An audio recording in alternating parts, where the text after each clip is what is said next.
政府近年一直推動強制驗窗計劃，規定樓齡達10年或以上嘅私人樓宇業主，如果接獲屋宇署發送過嚟嘅法定通知，就必須委任一名合資格人士，為樓宇嘅所有窗戶進行定名檢驗，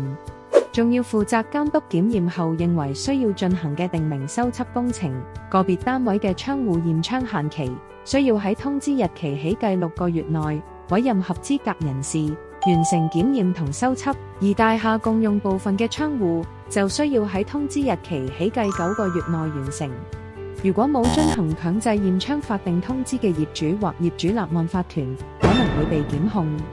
無論你係唔係需要完成驗窗計劃，或者係窗戶結構部件損壞出現滲漏情況，依家中原租務管理團隊都可以為客戶進行窗戶檢查同提供驗窗報告。如果你想查詢驗窗服務，可以致電2139-6698查詢。